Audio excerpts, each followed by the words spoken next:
प्यारे विद्यार्थियों, आप देख रहे हैं सेट नंबर 3। सेट नंबर 3 है आपका।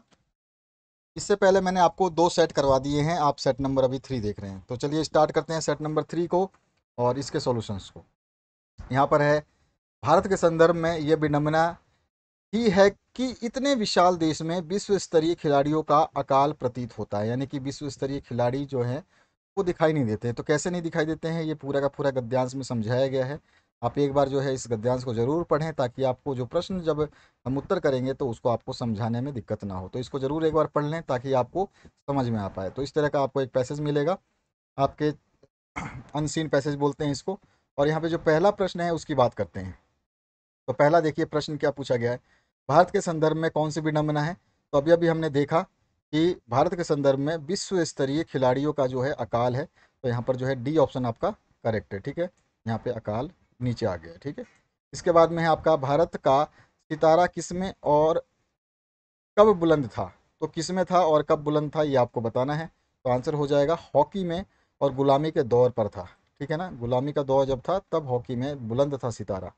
उसके बाद में है, सरकारी स्तर पर सबसे अधिक डंका किसका पीटा जाता है। तो सरकारी स्तर पे सबसे अधिक डंका जो है किसका पीटा जाता है, तो वो है क्रिकेट का, है ना। सबसे ज़्यादा क्रिकेट क्रिकेट क्रिकेट, जहाँ देखो वहाँ क्रिकेट। हर कोई सचिन तेंदुलकर या विराट कोहली ही बनना चाहता है। इसके बाद में चौथा क्वेश्चन है, इक्के दुक्के में कौन सा समास है। तो इक्के दुक्के में समास आपको बताना है। तो कौन सा आंसर हो जाएगा, तो द्वंद्व समास है ये, है ना। कौन सा समास है, द्वंद्व समास। इसके बाद पांचवा क्वेश्चन है, इस अवतरण का उपयुक्त शीर्षक क्या हो सकता है। तो यहाँ पे जो है आंसर हो जाएगा खेल कूद और सरकारी नीतियाँ। इसके बाद है आपका नेक्स्ट क्वेश्चन, इसमें है आपका काव्यांश, जिसमें 6 से लेकर 10 प्रश्नों के उत्तर देने हैं। हिंदू मुस्लिम सिख ईसाई सब बाहर के नाम हैं, इस तरह से ये दिया गया पैसेज। और इस पैसेज को आपको एक बार जरूर पढ़ लेना है ताकि आपको पता चले कि हम किस क्वेश्चन को क्या आंसर देने वाले हैं। तो यहाँ पर जो है पैसेज जरूर पढ़िए। और इसके बाद देखिए पहले प्रश्न इसका जो छठा नंबर है, कवि क्या कहना चाहता है। तो कवि कहना चाहता है, उपरोक्त सभी चीज़ें, हर व्यक्ति के अंदर भगवान है, धर्म अलग अलग नाम है और सभी धर्मों का ईश्वर एक है। तो उपरोक्त सभी सही हो जाएगा। उसके बाद में है, मानव को मानव के करीब लाने का क्या उपाय है। तो आंसर क्या हो जाएगा हमारा, तो आंसर हो जाएगा उसके मन की बात पूछनी चाहिए। तो मानव जो है मानव करीब आ जाएगा। इसके बाद है आपका, कवि ने किन किन धार्मिक पुस्तकों का हवाला दिया है। तो आंसर क्या हो जाएगा, जो है गीता और कुरान दोनों का हवाला दिया है। जब पैसेज पढ़ोगे तो आपको दिखाई देगा। इसमें सरगम चाहे अलग अलग पर सबके गीत समान रे, इस कवि का क्या आशय है। इस पंक्ति से कवि का क्या आशय है। तो क्या आंसर हो जाएगा, ईश्वर एक है, धर्म चाहे अलग अलग हो। इसके बाद है नेक्स्ट आपका क्वेश्चन 10 नंबर, कविता में शबनम शब्द, शबनम किस भाषा का शब्द है। शबनम जो है ये कौन सा शब्द है, तो आपको अच्छी तरह से पता है। शबनम जो है ये आपका एक फारसी शब्द है। कौन सा शब्द है, ये फारसी शब्द है। इसके बाद आते हैं नेक्स्ट क्वेश्चन पे। नेक्स्ट क्वेश्चन जो है इसमें 11वां नंबर आपसे देखिए क्या पूछा गया है, आवेदन पत्र के अंतिम भाग में क्या लिखा जाना चाहिए। तो अंतिम भाग में क्या लिखा जाना चाहिए, सभी को पता है, प्रार्थी लिखा जाता है अंतिम भाग में। इसके बाद है आपका, पत्रकार निम्न में से कौन सी पदवी धारण करता है। तो यहाँ पे पत्रकार जो है लोक सेवक और लोक प्रतिनिधि और लोक नायक, ये सारी की सारी पदवी धारण करता है। उतन मार्तंड किस वर्ष प्रकाशित होना शुरू हुआ था। ये जैक 2022 में जो है 12वीं क्लास में भी पूछा गया है, क्वेश्चन है। तो आंसर क्या हो जाएगा इसका, 1826। ठीक है, तो यहाँ पर आपका ए ऑप्शन करेक्ट हो जाएगा। अगला जो क्वेश्चन है उसकी बात करते हैं, समाचार पत्र में किसी भी समाचार के पहले पैराग्राफ को कहते हैं। तो पहले पैराग्राफ को क्या कहते हैं ये आपको बताना है। तो क्या आंसर हो जाएगा, पहला पैराग्राफ को हम कहते हैं लीड। ठीक है ना, अभी मैंने आपको पहले वाले सेट में भी बताया था।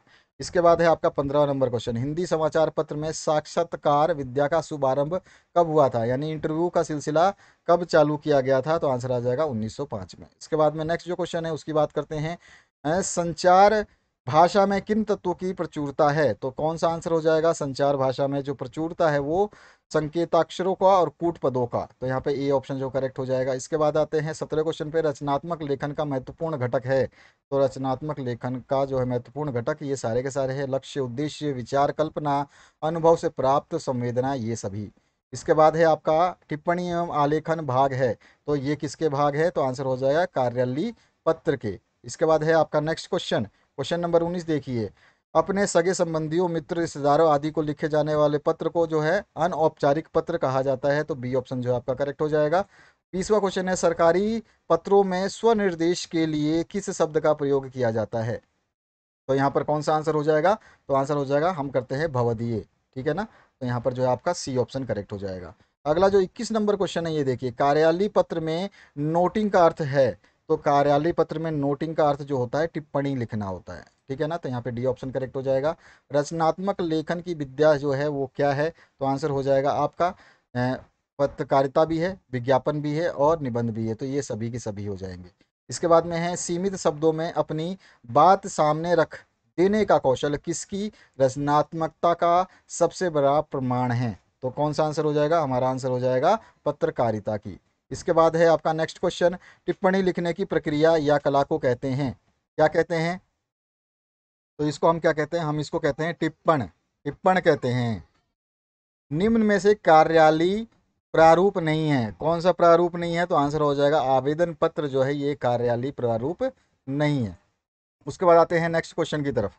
क्वेश्चन नंबर 26 देखिए, यहाँ पर काव्यांश को पढ़ने के बाद में 26 से लेकर 28 तक के प्रश्नों को उत्तर देने हैं।